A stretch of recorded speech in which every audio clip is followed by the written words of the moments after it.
one. Blog Talk Radio.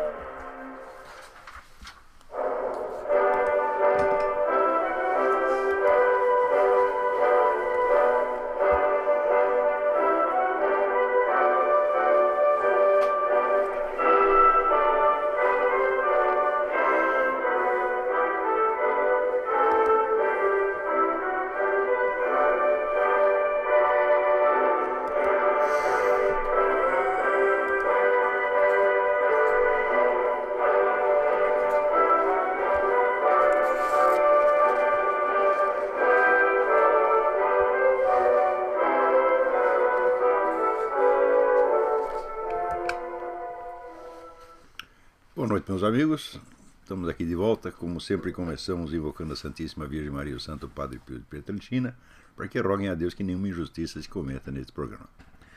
Antes de tudo, eu queria lembrar que de 6 a 11 de maio eu vou estar aqui proferindo em Colonial Heights, Virgínia, o curso Introdução à Filosofia de Louis Lavelle. Louis Lavelle foi um dos grandes filósofos do século XX, talvez o maior de todos. E esquecido durante um tempo, ele desaparece da circulação durante um tempo, depois volta, depois some de novo, né? E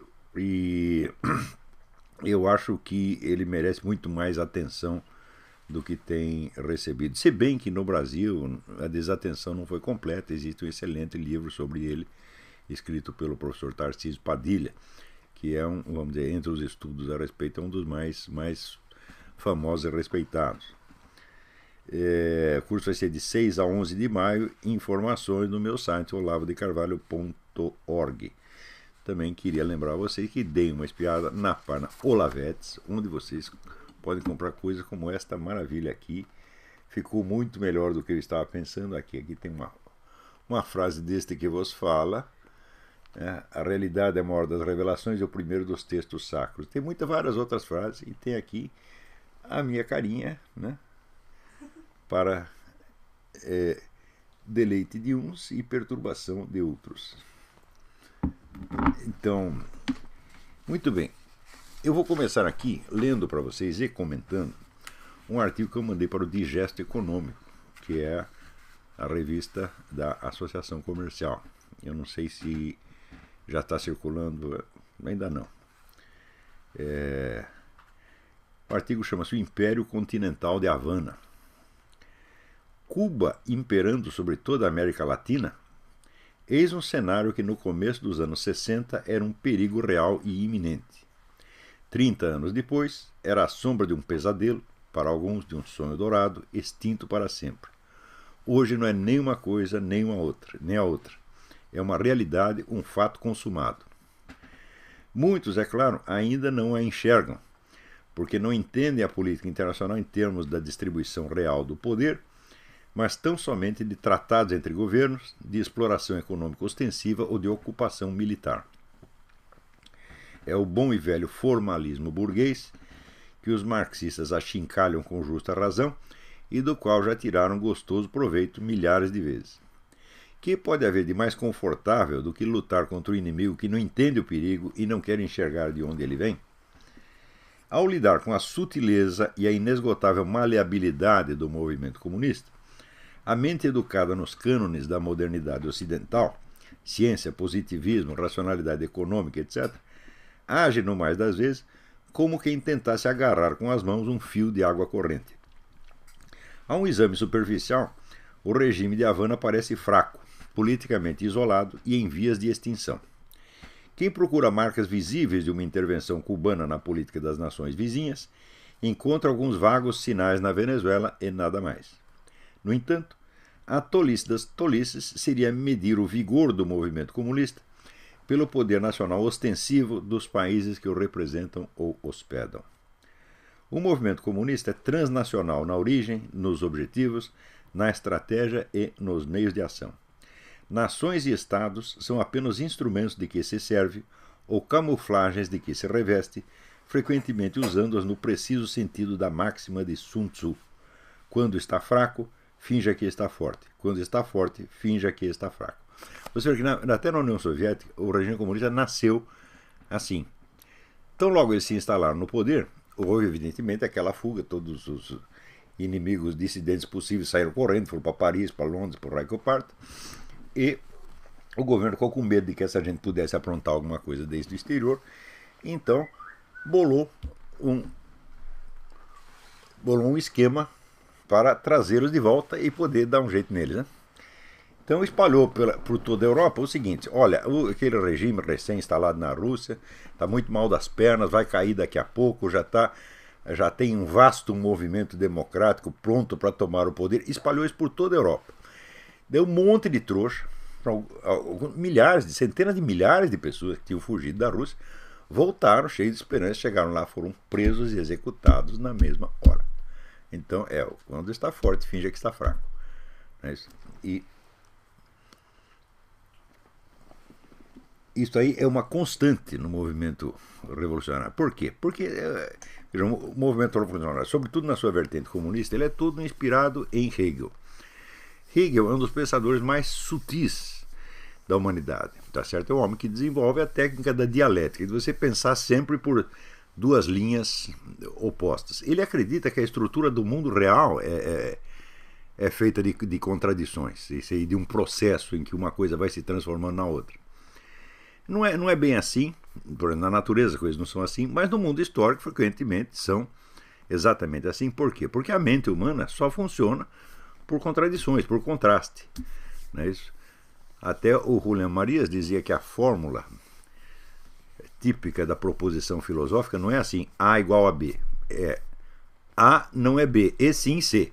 Porque se você não, e Benedetto Croce dizia: você não entende um filósofo se você não sabe contra quem ele está discutindo.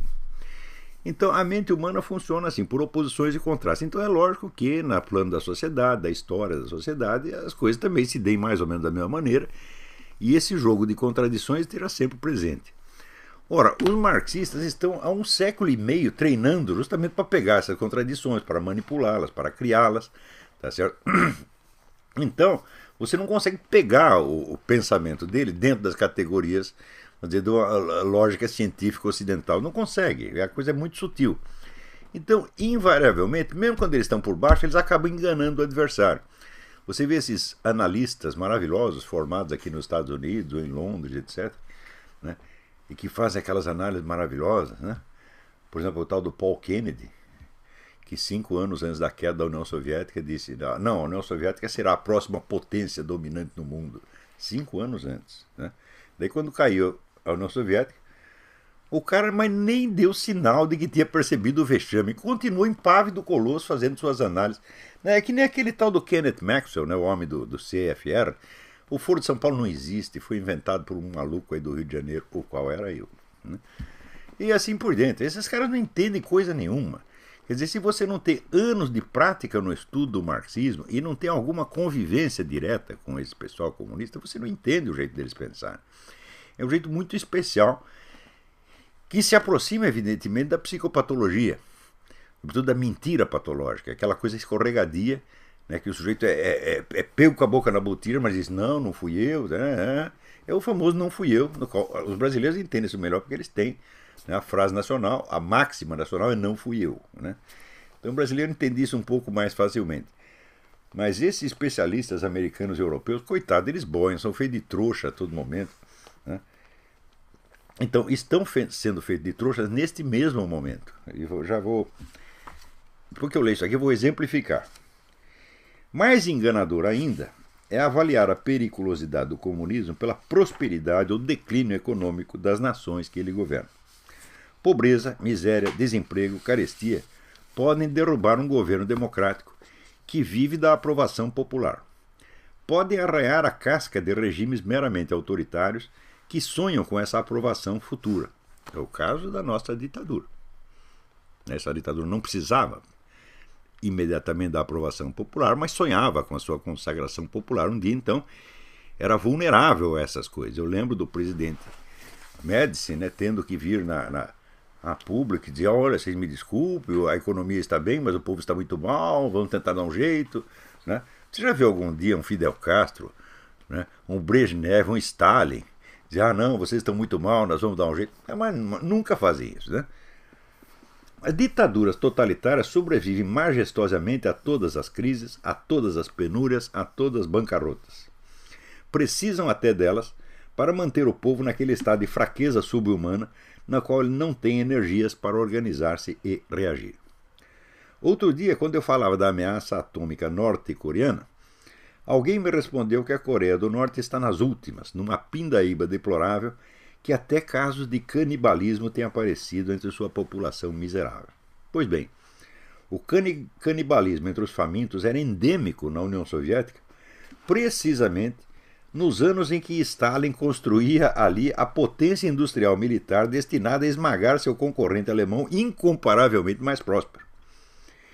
Muito menos pode a debacle econômica de qualquer nação comunista em particular, ou mesmo de todas elas, afetar no que quer que seja a desenvoltura e a pujança do movimento comunista mundial como um todo, cuja flexibilidade depende justamente da sua destreza em tirar proveito da variedade das situações econômicas nas diversas situações onde opera, sugando os recursos das mais prósperas e, ao mesmo tempo, denunciando-os como produto da exploração das outras, tanto quanto enaltecendo a miséria destas últimas, seja como sofrimento inocente imposto de fora, seja mesmo, vejam só, como prova de uma forma de vida superior menos apegada aos bens materiais. Fidel Castro disse isso, olha aqui.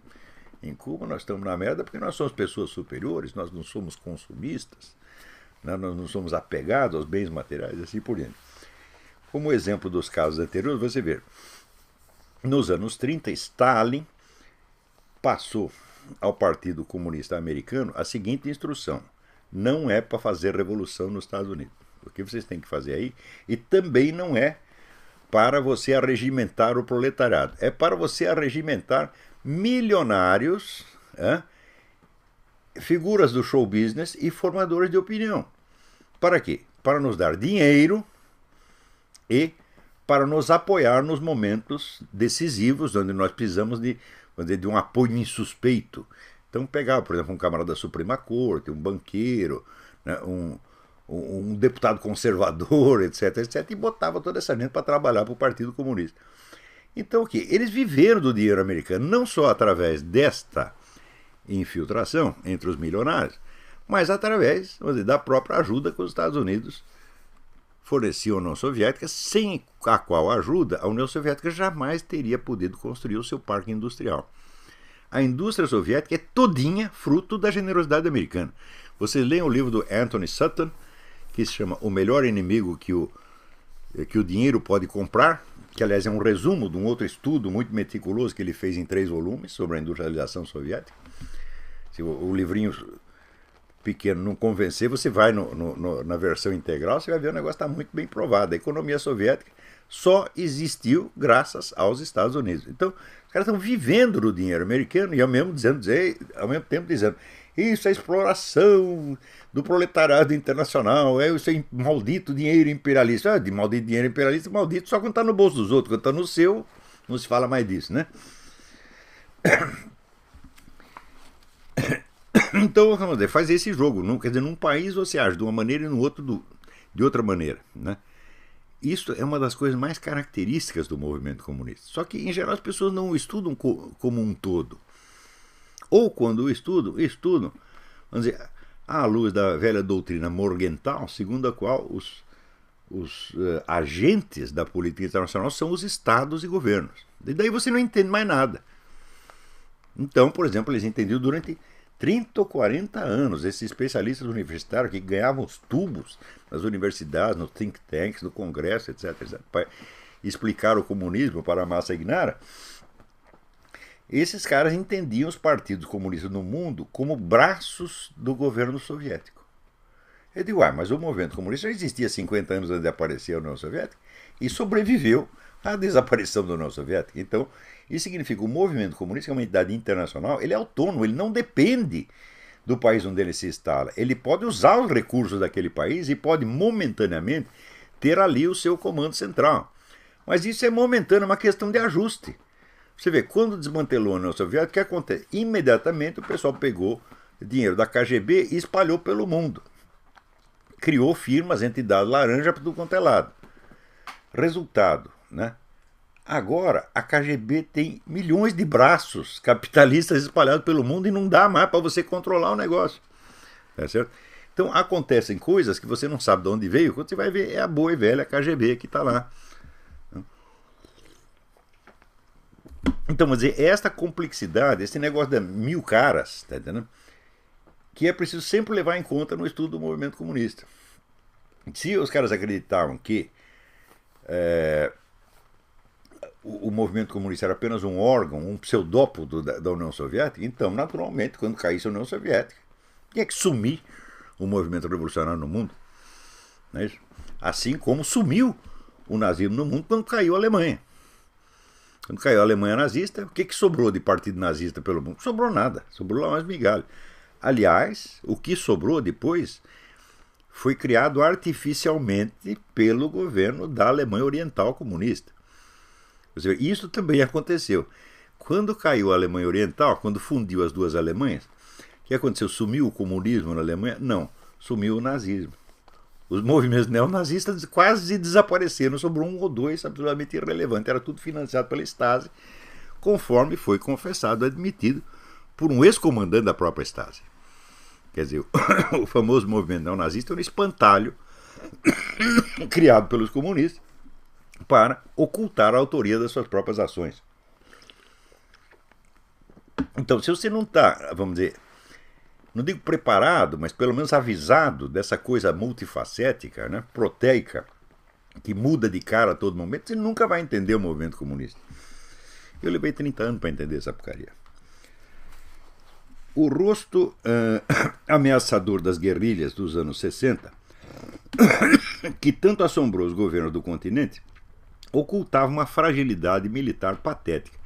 Quantos guerrilheiros tinha no Brasil? Uns 300. Contra 20 ou 30 mil soldados do exército. É uma coisa absolutamente desproporcional e destinada ao fracasso desde o início. Daí Milicado o que fez? Ficou assombrada com isso e concentrou sua atenção inteiramente nas guerrilhas, enquanto deixava a esquerda dita pacífica fazer o que quisesse. Dominar as universidades, dominar a imprensa, e até achava isso bom, porque é a mesma concepção do Juan Manuel Santos na Colômbia. Nós vamos tirar essas pessoas da violência e elas vão entrar para a política democrática e nós vamos amansá-las. O que não tem ideia é que os comunistas já estão preparados para isso com 30 anos de antecedência, já estudaram o caso, já sabem tudo o que fazer. Então, os nossos milicos concentraram suas atenções na guerrilha e não fizeram nada. Você pode procurar, ver se você encontra durante todo o período da história do governo militar um cartaz de propaganda anticomunista, um anúncio anticomunista. Não, eles falavam contra a violência das guerrilhas. No aspecto ideológico, não se metiam.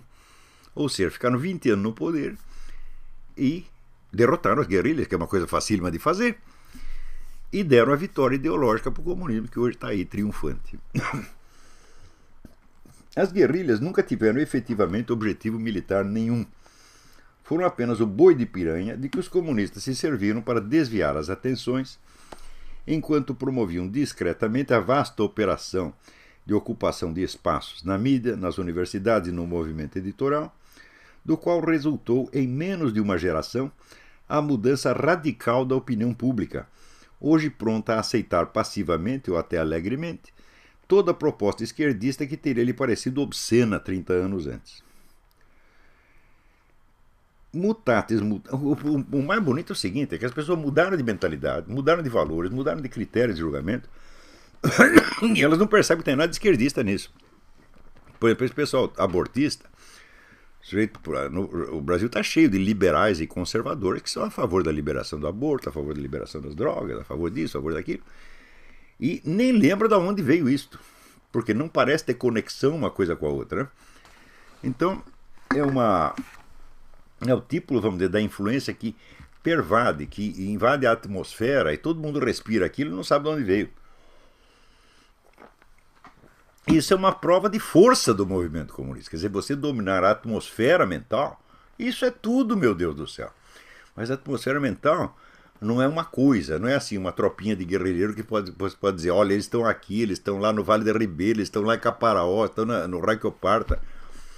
Ou seja, é uma coisa sutil demais para a mentalidade daqueles milicos, né, que achavam lindo a esquerda se tornar pacífica. Pois era a esquerda pacífica, foi a esquerda pacífica que acabou com eles. A esquerda armada já estava toda morta e foi daí que veio, né, a queda da ditadura, através de uma pressão popular, criada por um movimento que levou 20 anos para ser preparado, não foi uma coisa espontânea que aconteceu do dia para a noite.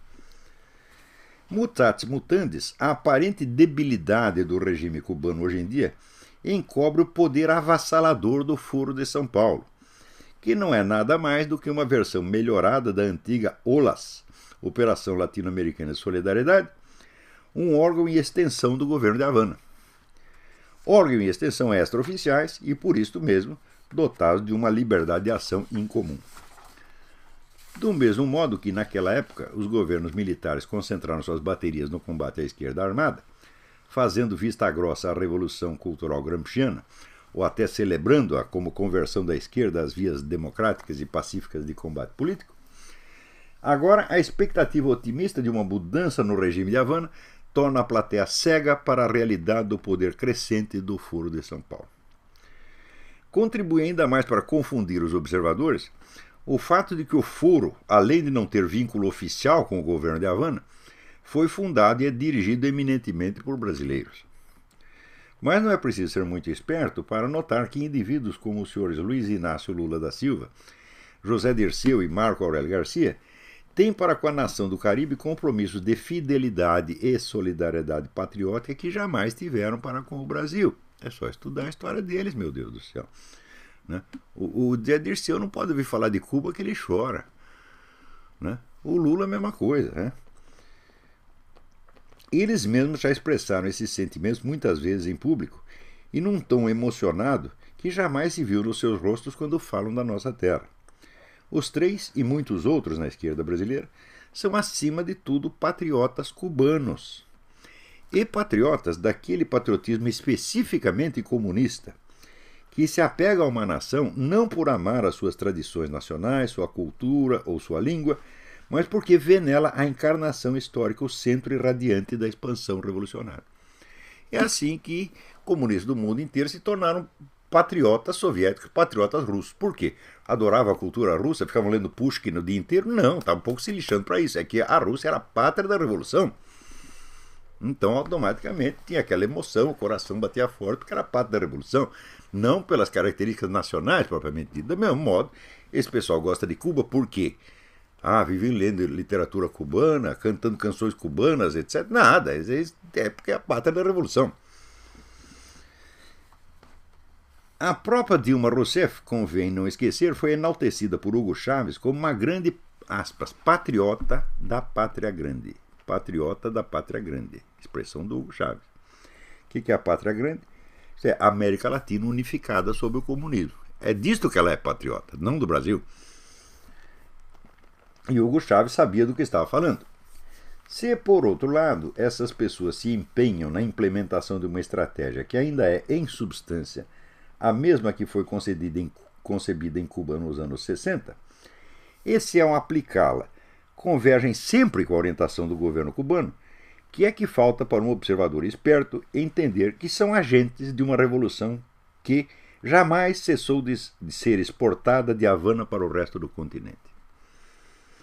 A diferença entre as visões públicas do fenômeno nas duas épocas é ditada pelos cacoetes retóricos predominantes na mídia e entre políticos de direita em geral, então e agora. Nos anos 60, o apelo conservador ao sentimento de honra nacionalista impelia-os a buscar o dedo cubano por trás de toda iniciativa comunista para poder denunciá-la como alienígena. Quer dizer, o discurso patriótico era da direita. Então a direita fala, não queremos movimentos alienígenas, etc, etc. Hoje, o triunfalismo liberal inaugurado pela queda da União Soviética proíbe até mesmo reconhecer a persistência do movimento comunista. Quanto mais admitir que o moribundo regime cubano ainda dá as cartas.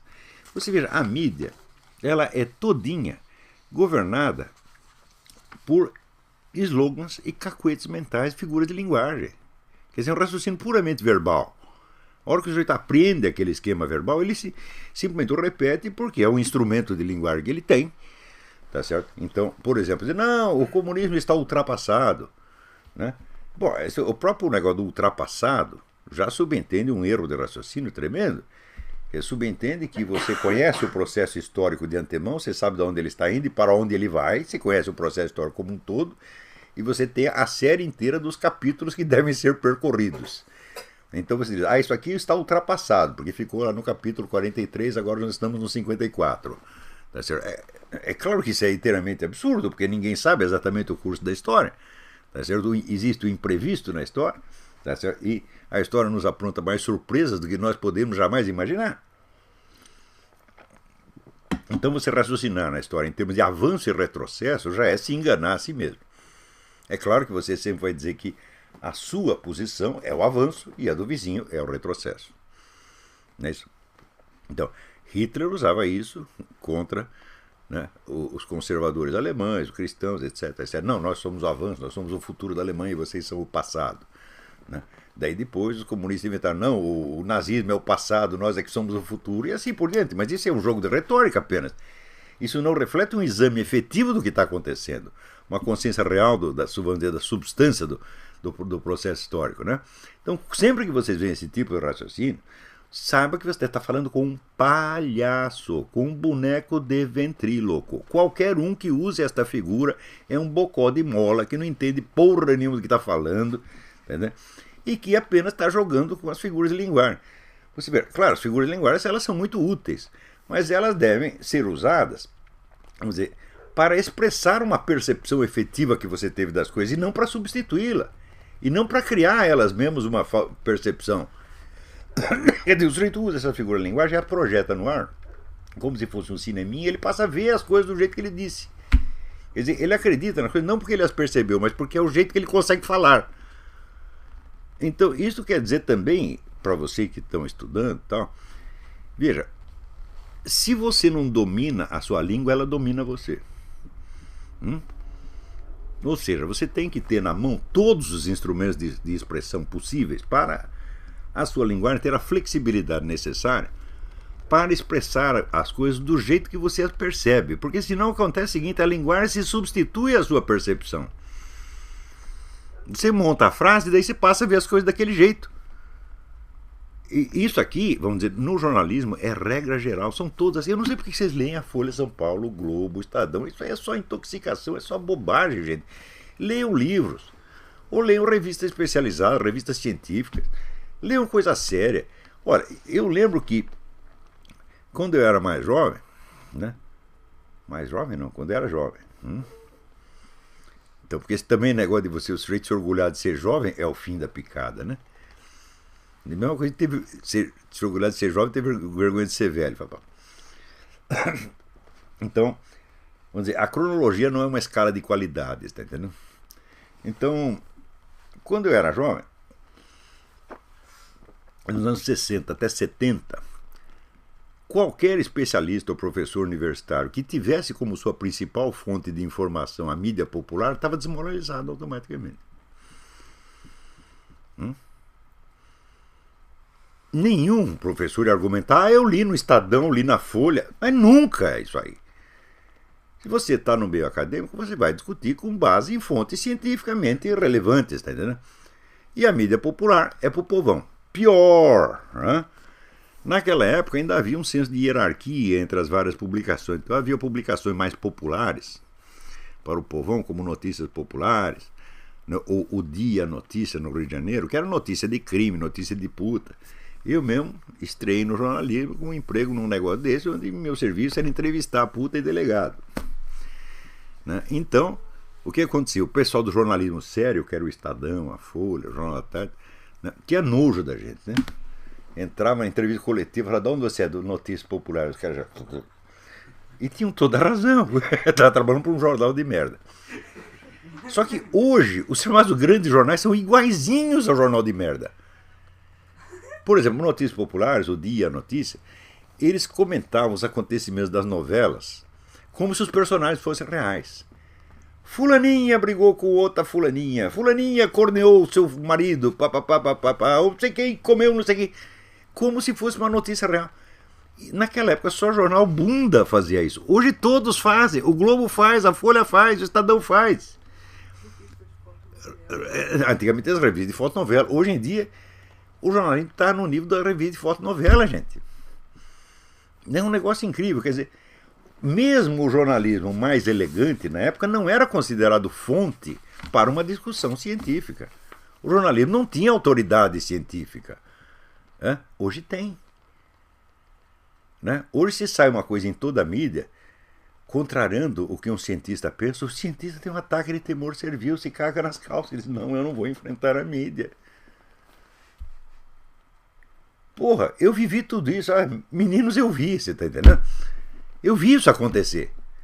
E pior, nos anos 70, eu escrevi um artigo que chamava Imprensa e Cultura, no suplemento, tinha um semanário chamado Jornal da Semana. E o Semanal dele resolveu fazer um suplemento com artigos mais longos também. Eu escrevi um artigo chamado Imprensa e Cultura, dizendo que ia acontecer exatamente isso, porque era o que os jornalistas estavam querendo. Eles iam virar a norma e padrão de toda a cultura, inclusive cultura superior, cultura universitária. Eles iam ditar regras para a cultura universitária. E está acontecendo isso hoje. Quer dizer que a Folha tem autoridade científica, o Estadão tem autoridade científica, e o que não sai nessas merdas desses jornalecos, o pessoal não acredita. Daqui a pouco eu vou comentar a situação do Obama, vocês vão ver como é que é. Peraí, tem alguém na linha? Alô? Alô? Alô, quem é? Olá, você é o Guilherme, tudo bem? Guilherme? Guilherme Almeida? Não, Guilherme Linhares. Guilherme Linhares, tudo bem? Ô, Guilherme, mas tá com a voz igual? Tudo bem? Tudo bem, e você? Tudo em ordem, graças a Deus. Diga. Eu queria fazer uma pergunta para você, Olavo. Eu queria saber a sua opinião a respeito do senador Marco Rubio. Você acha ele um bom nome para a presidência em 2016? Você acha que ele tem chance de ganhar a eleição? Ele é excelente pessoa, mas acontece o seguinte, ele não atende aquele requisito constitucional de ser um cidadão americano nativo, isso é, filho de pais americanos. Ele é filho de cubano, mas ele é nascido em território americano. Não, mas não é esse o problema. Existe você ser cidadão americano, quer dizer, você nasceu em território americano, mas o que a Constituição entende como cidadão nativo americano é aquele que nasceu aqui de pais e mães americanos. Tem essa diferença. Entendi. Né? E ele não atende esse requisito. Agora, eu acredito, daqui a pouco eu vou comentar, dá para você esperar um pouquinho, daqui a pouco eu vou falar do caso do Obama, daí eu lembrarei esse caso do Marco Rubio e te responderei com mais detalhe. Dá para esperar 5 minutos? Eu vou desligar e depois eu escuto, tá? Tá bom, brigadão.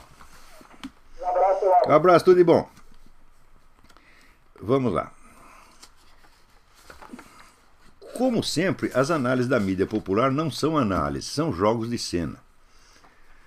Já nem digo nada daqueles... Você vê, o pessoal fala, né? O Demetrio Magnoli falando, no seu segundo mandato, Obama irá para o centro, para uma política mais clintoniana, etc, etc.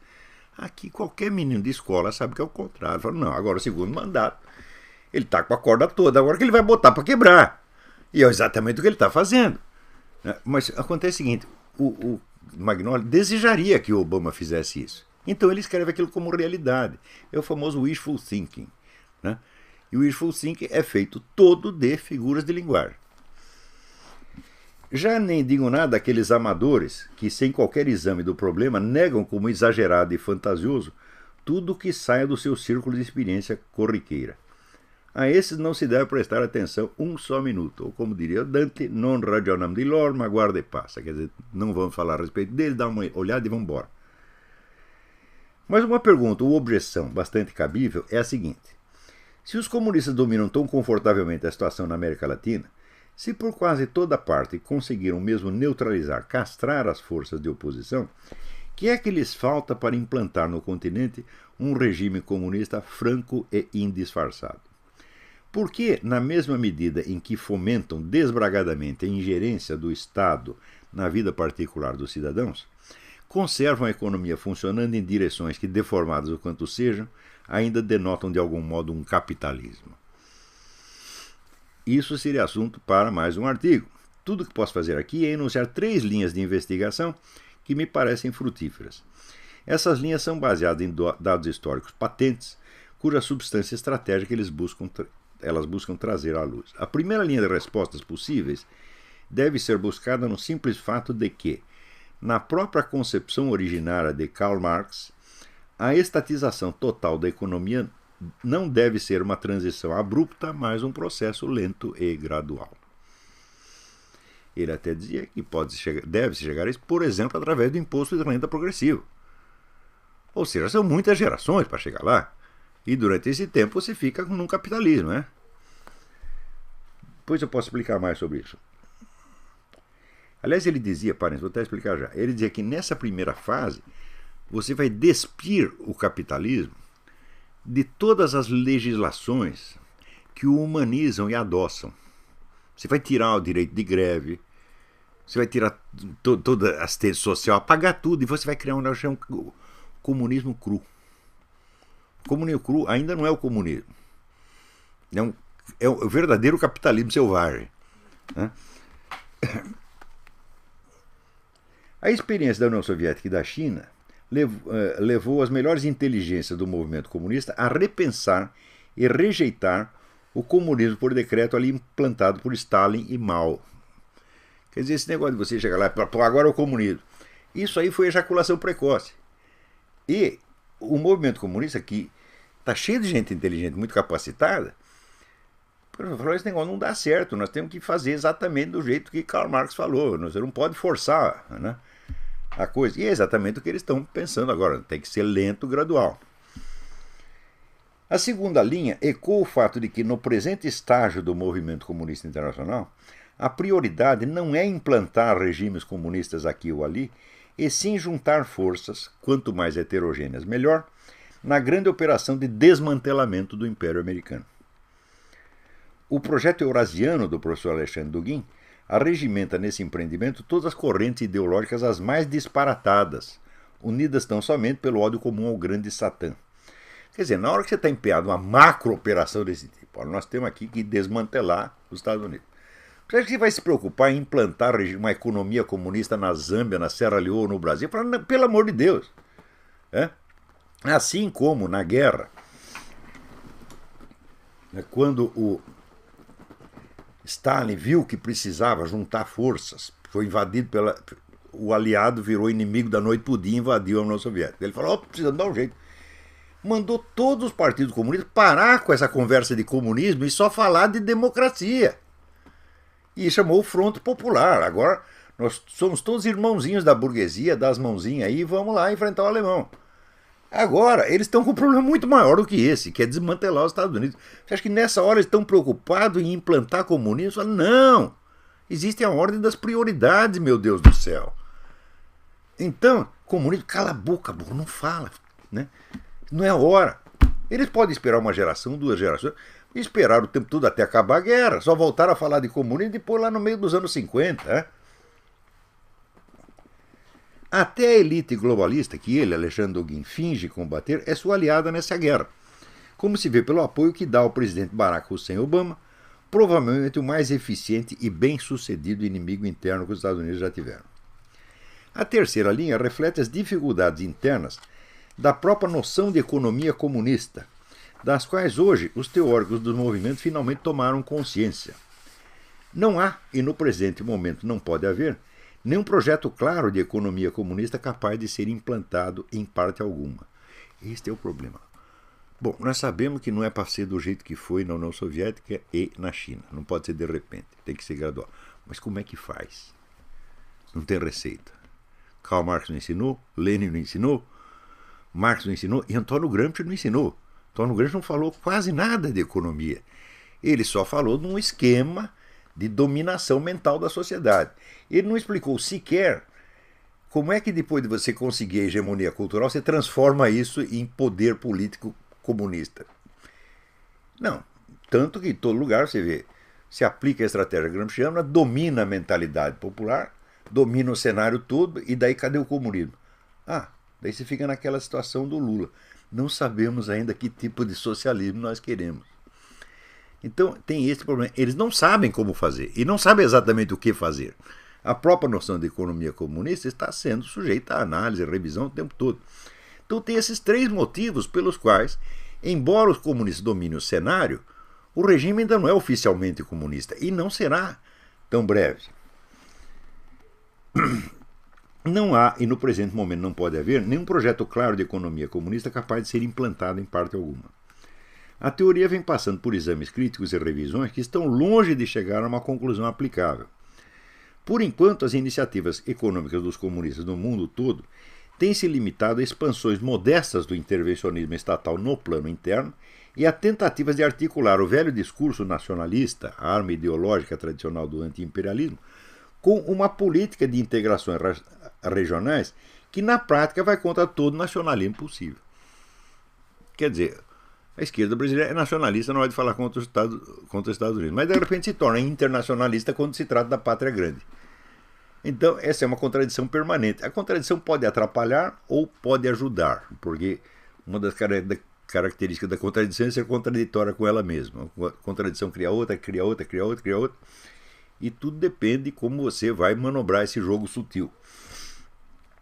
Essa complexidade de fatores faz com que hoje a política econômica dos comunistas no poder se pareça muito mais com o fascismo do que com o comunismo propriamente dito. Não procura dominar a economia diretamente, mas apenas, como dizia Hitler, colocar o empresariado de joelhos. E tem obtido nisso um sucesso absolutamente extraordinário, né? Inclusive pondo os empresários para trabalhar para eles. Os empresários viram empregados do governo. Isso está acontecendo na nossa cara, porra. Então, isso aí a política não é propriamente comunista, mas é uma tática fascista. Quer dizer, nós não acabamos com o empresariado. Por quê? O Hitler não dá ponto sem nó. Ele diz, bom, se a gente encampa tudo e o negócio dá errado, a culpa é nossa. Mas se a gente manda tudo, mas deixa lá o empresário, né, para levar as porradas, ele é o bode expiatório. Dá errado, a culpa é dele, a gente manda fuzilar os desgraçados. E diz ele é um traidor, etc, etc. E é exatamente o que estão apontando no Brasil. Eles não encampam as empresas, eles deixam o empresário lá. O empresário não pode fazer nada, porque já veio tudo regulamentado, tudo decidido do governo. O idiota está lá para assinar o papel e levar a culpa. E acha que isso é capitalismo. Fala, isso não é capitalismo, isso é economia fascista. O Brasil está em regime de economia fascista, porra. Que pode ser uma bela etapa para o socialismo, né? Muito bem, mal acabava eu de enviar esse artigo para o Diário do Comércio, passaram-se 2 dias e aparece esta notícia de que o embaixador cubano confessou que há agentes cubanos operando no território brasileiro para fiscalizar a tal da Ioni Sanches. Ou seja, uma dissidente do governo não pode falar livremente numa nação supostamente democrática que a convida para visitá-la. Está lá a KGB cubana fiscalizando a mulher. E o nosso governo passa a mão em cima da cabeça do desgraçado e deixa eles operarem livremente. Por quê? Porque o Foro de São Paulo foi feito para isto. O Foro de São Paulo foi feito para abrir as portas de toda a América Latina aos agentes cubanos. Eles não estão lá só para fiscalizar a Ioni. Há milhares deles no Brasil, na Colômbia, na Venezuela, em toda parte, pô. Agora, ninguém quer investigar isso. Por quê? Bom, é natural que os comunistas queiram esconder isso aí.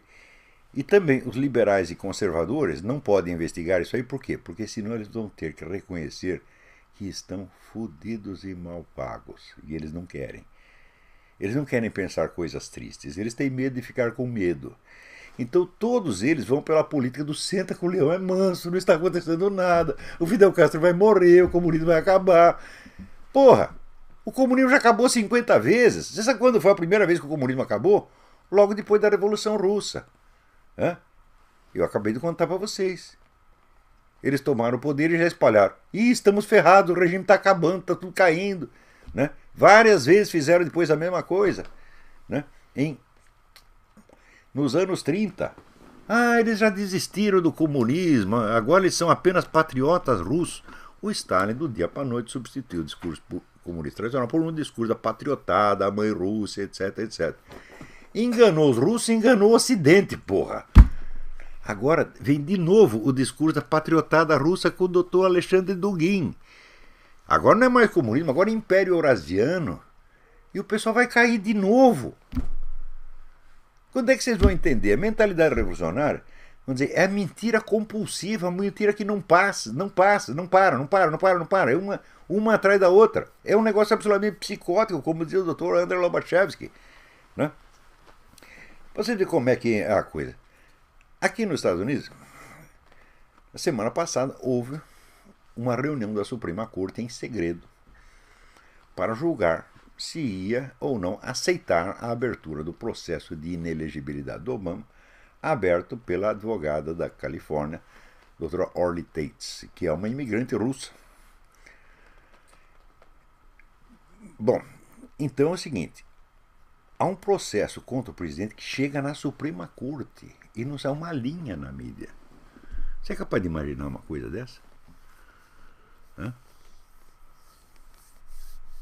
Quer dizer, a Suprema Corte se reuniu em peso, os 9, para estudar o caso. E ninguém notia, ninguém fica sabendo de coisa nenhuma. Quer dizer, se você não olha na página oficial da Suprema Corte para ver que está lá, o docket, como eles chamam, para ver que vai ter a reunião, ninguém fica sabendo de nada.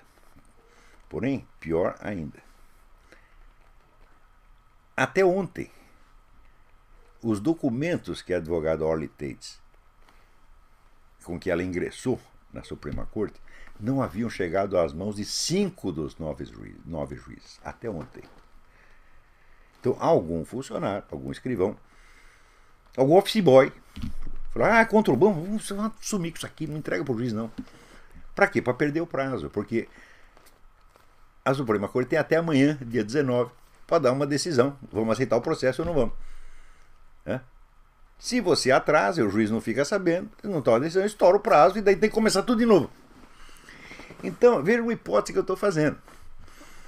Digo, peraí, quem foi que fez isso? Foi uma grande influência vinda de cima? Foi o Rockefeller? Né? Foi o George Soros? Né? Foi o CFR que mandou fazer isso? Não, meu filho.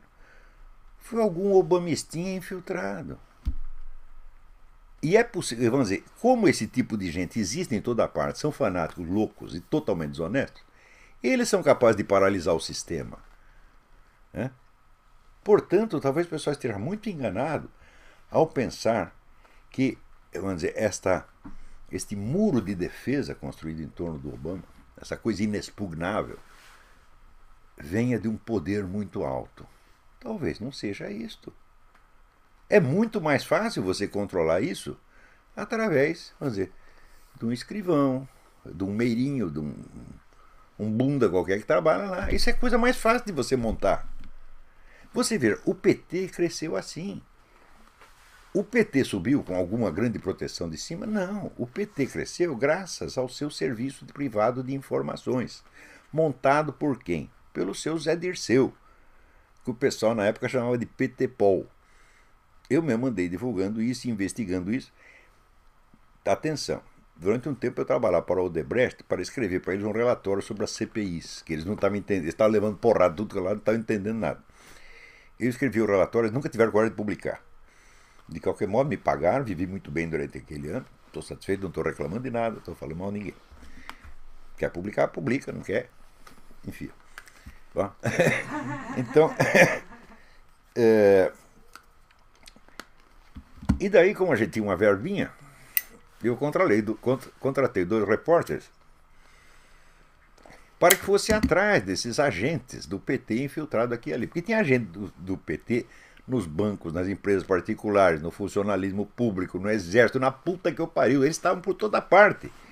Eles eram o quê? Generais, gente importante? Não, meu filho. Era escrevente, era office boy, né? Era recruta, né? Era essa gente. E eles obtinham informação e mandavam tudo para a central do PT, que tinha lá 4 computadores sob o comando do seu Zé Dirceu, catalogando tudo aquilo e tornando aquilo operacional para poder servir nos momentos devidos. Então, você veja, eu acho que eu já contei aqui até o episódio que o Zé Dirceu chegou lá na tribuna da Câmara e disse para um deputado: o senhor entregou a propina para não sei quem, os números das cédulas eram tais e tais e tais e tais e tais. Veja o nível de penetração. Nesse caso, vamos dizer, o cara que ele estava acusando era um corrupto mesmo, e pegaram o cara com a boca na botija. Mas tem 1000 casos que não tinha nada a ver com a história. Tentaram envolver até o Roberto Campos, né, que não tinha nada a ver com a história, e acusaram o Odebrecht de desviar verbas da construção do aeroporto, que o Odebrecht jamais construiu o aeroporto na vida. Então, foi com essa gente, com gente miúda, colocada nos pontos estratégicos, que o PT conseguiu controlar a situação. Então, o grande esquema obamista, é claro que tem protetores nas altas esferas, mas não precisa ser eles quem está agindo por trás disso. Pode ser simplesmente essa militância, essa tropa de choque obamista que faz qualquer coisa pelo Obama. Vende a mãe, né? Vende a mãe, o pai, a avó, a filha, a mulher, todo mundo pelo Obama. Por motivo absolutamente irracional, porque ninguém está ganhando nada com o Obama.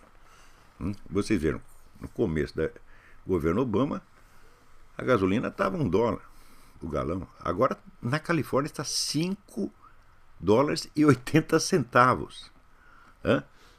Alguém está achando bom? Não, está todo mundo se ferrando. Porém, aqui, como disse o Rush Limbaugh, né, todo mundo diz assim, o governo é uma merda, mas o Obama é legal. Isso aconteceu a mesma coisa em Cuba. Né?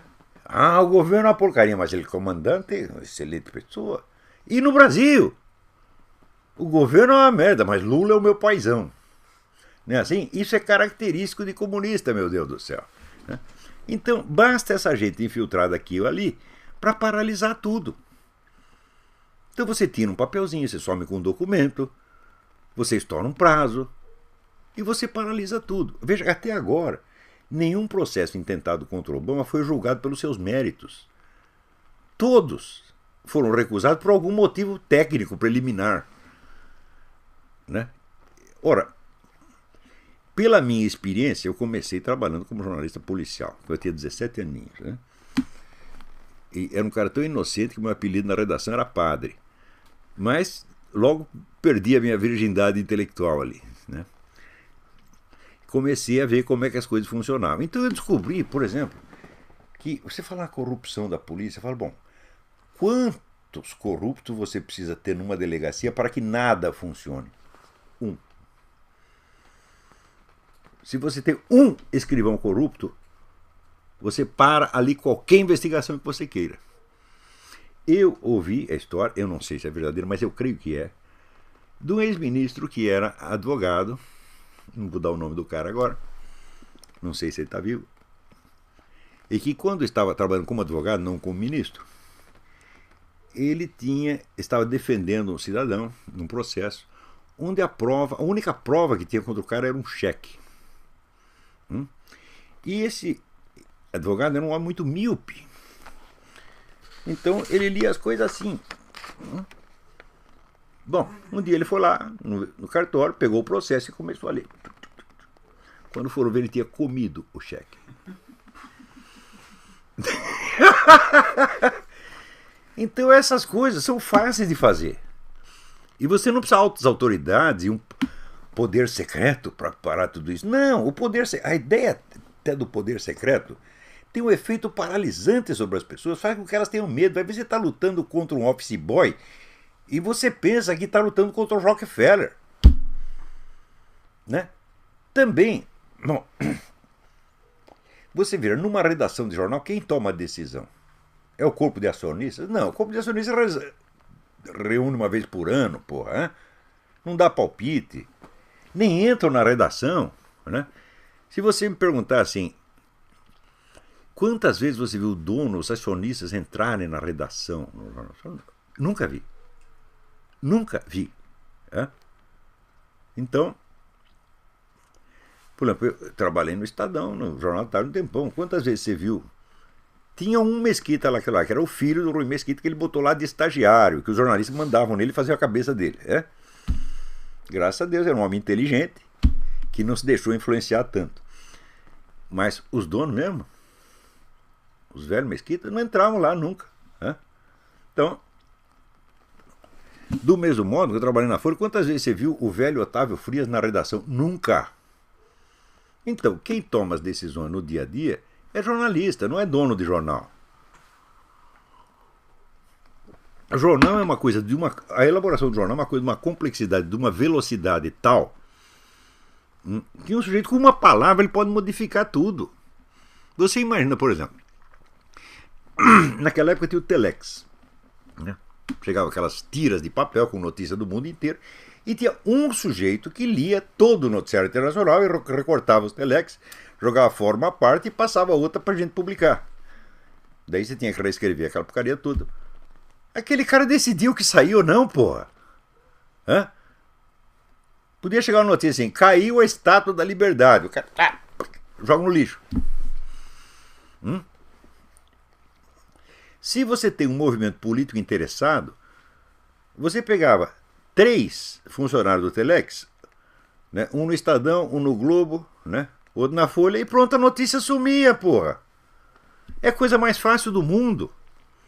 Não precisa um grande poder atrás para fazer isso. E olha, esta militância obamista ela está em ação mesmo. Outro dia, a Orly Tates pegou uma discussão num site obamista, financiado por George Soros, no seguinte teor. Se a Suprema Corte aceitar o processo da Orly Tates, nós vamos entrar com uma defesa na seguinte base. O artigo da Constituição que proíbe que um cidadão não nativo, isto é, que pode ter nascido nos Estados Unidos, mas não é filho de pais e mães americanas, que impede que o cidadão não nativo seja candidato a presidente, é ele próprio inconstitucional, porque discrimina os estrangeiros. Então os caras estão lá discutindo isso, falam, bom, é ótimo, porque se eles fizerem isso, então eles estão admitindo que o cara é estrangeiro.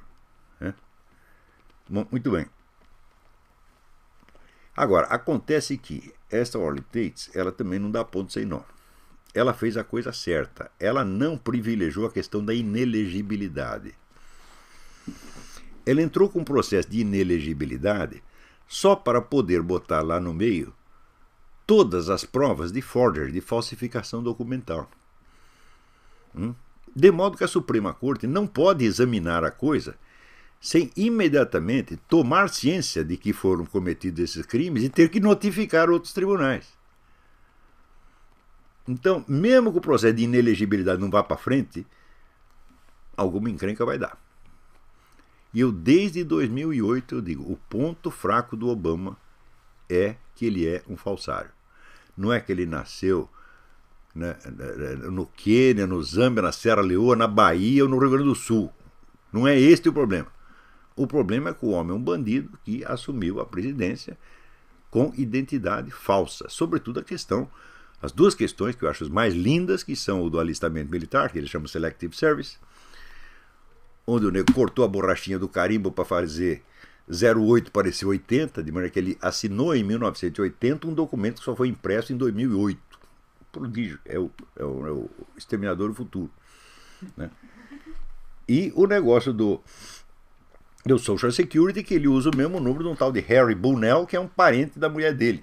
E um outro Social Security, que é da mãe de um alto funcionário do próprio Social Security.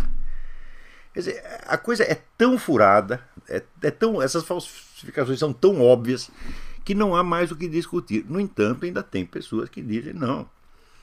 Isso aí já foi resolvido quando o Obama publicou a certidão de nascimento dele, dizendo, não, mas a certidão de nascimento é precisamente o que é o problema. Ademais, né, tem pessoas que dizem, não, mas tudo isso aí é invencionice, é coisa do... Eles fizeram com Photoshop e botaram no YouTube. Eu digo, botaram no YouTube.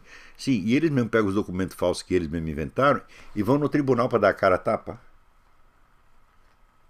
Se fosse treta, se fosse invencionice, ficava no YouTube, ficava só para efeito de propaganda. Mas você não vai, você com um documento falso no tribunal para ser desmascarado e preso. E não é só uma pessoa que fez isso, são dezenas de pessoas que fizeram isso, e gente importante, até o Alan Keyes, que é um homem respeitabilíssimo, entrou nisso. Você acha que o Alan Keyes vai pegar um documento falso e se arriscar num processo contra o presidente da República para sair ele próprio ali algemado e ir pra cadeia? Porra, pensa um pouco. Os caras só estão fazendo isso porque eles têm provas. Se é uma coisa indiscutível, é o seguinte, os documentos do Obama são falsos. Não há mais o que discutir nesse ponto. A coisa é indefensável, inexplicável, é pior do que mancha de batom na cueca. Né? Então, Veja, se eles já estão pensando na hipótese de levantar uma discussão constitucional sobre a constitucionalidade do artigo da própria Constituição, é porque a coisa está mal parada. Alguma coisa vai acontecer para esse cara. Ele não vai sair bem de jeito nenhum. O problema é o tempo e a merda que ele faz enquanto isso. Porque é fácil você dizer, não, daí a gente tira o cara de lá, a gente invalida todas as decisões dele. Fala, sim, mas essas decisões já tiveram efeitos materiais. Por exemplo, ele já distribuiu armas para a Al-Qaeda, no caso de Benghazi. Isso está mais do que comprovado. Aquele embaixador, Christopher, ele estava lá, Christopher Stevens, né? Ele estava lá, a missão dele era esta. Inclusive o pessoal diz que o ataque foi ao consulado. Não foi ao consulado. Foi ao que eles chamam uma casa segura da CIA, onde ele se encontrava com o pessoal lá dos revolucionários para entregar arma para os caras. Pô. Quer dizer, ele estava numa operação ilegal, evidentemente. Como no caso do Fast and Furious, onde foram entregues armas para traficantes mexicanos, eles fizeram muito pior, né, na Líbia. Então o mal já está feito. Entendeu? Então não adianta você revogar a decisão. Você pode revogar a decisão, mas você não pode girar o tempo para trás e fazer com que as coisas desaconteçam. Já está acontecido. O déficit da economia americana já foi duplicado durante a gestão do desgraçado. Como é que você vai fazer? E agora? Quem vai pagar a conta? Nós revogamos a decisão do cara. Fala, e aí isso põe dinheiro no seu bolso? Não põe. Quer dizer, o mal já está feito. Né? E cada dia que passa ele pode fazer mais. Tem coisas que você pode revogar. Por exemplo, essa decisão dele de que deu a ele mesmo o direito de mandar prender ou matar qualquer cidadão americano sem sequer informar a justiça, quer dizer, o nego simplesmente desaparece, você não sabe o que aconteceu. Essa decisão pode ser revogada por quê? Porque ela não foi posta em ação ainda. Ou antes. Será que foi? Eu não sei. Porque se a decisão é secreta, se a ordem é secreta, pode ser que já sumiu aí umas meia dúzia de cara que estavam pentelhando, ele some com esse aí, tá, né? Joga no lixo. Né? E tem outras que não foram levadas à prática ainda. Bom, vale a pena revogar, mas o que já foi, não é decidido, o que já foi feito, não pode ser desfeito, porra. Esse déficit vai levar 100 anos para pagar esta merda, porra. Quer dizer, o destino do Barack Obama está selado, ele não vai sair bonito. Pode demorar 1 dia, 2 dias, 3 anos, 4 anos, 10 anos, 20 anos, mas ele vai se ferrar no fim.